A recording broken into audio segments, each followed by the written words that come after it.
Welcome, ladies and gentlemen, to the GamePro Dota 2 Championships. I am here with Team Nicetry, who just finished their game against Evolve Esports. Now, tell me, how did you guys meet up? Like, is this the first time you guys have been like as a team? Yeah, actually, this is the first time I was playing in a LAN tournament. And first, I met his name is Ricky, and he stays next to my house. We used to game in the same cafe, and we call him Kid, but his name is Mehdi. And yeah, he's the same thing, the same cafe.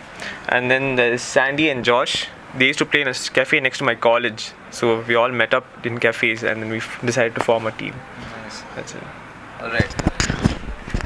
So against Evolve Esports, I mean, what was the thought process during the game? Like, you must have studied their games, like seeing how they have played against other teams throughout the tournament. Actually, I kind of know most of the players from Evolve Esports, and they're pretty good. So going to that, like, we had to plan a lot of strats. So for that, like, yeah, we went a bit like try hard, say like Razor and a dual lane Lion. So yeah, that's pretty much it. So towards the end of the game, like after you lost the bottom racks, I mean, most teams they tend to go under that pressure state. So what was your mental state after you lost that bottom racks in the game? Actually, that bottom gank, it completely caught us off guard because we never expected an Arctic burn to a glimpse. So that caught off a Lion, making it a 4v5, and Lion being the main disabler. You know, we couldn't initiate because of that, so we just forced a fight there, and yeah, we kind of lost the gank, and we kind of lost hopes over there. So Alright, I'm really sorry about that loss. But one final question before I send you off. What do you think? This is for all of you. What do you think about the experience here at this at the venue? Like, I want each of you to give me a good answer.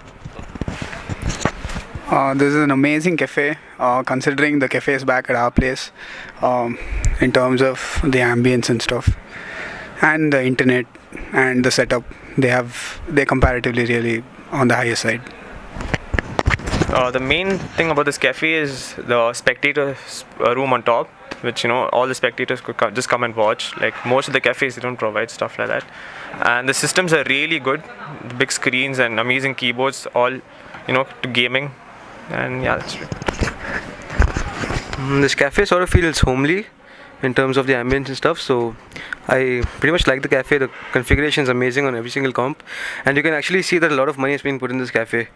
And this cafe is going to be pretty good. The only problem is the distance from here to home and stuff. It's like 25 kilometers and stuff, so that's sort of an issue, but the cafe as a whole is pretty good.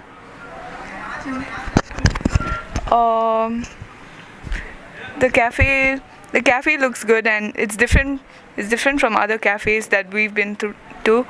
We've been to like 4 cafes, and I think like this has the best setup. Yeah, I find it really enjoyable compared to where we usually play, like every day, because that's a lot closer. And like he said, yeah, this is relatively further from where we stay. But yeah, if we were close by, then this would definitely be a place where we'd be hanging out a lot. Yep. So thanks for tuning in. This has been Rats from AFK Gaming signing off.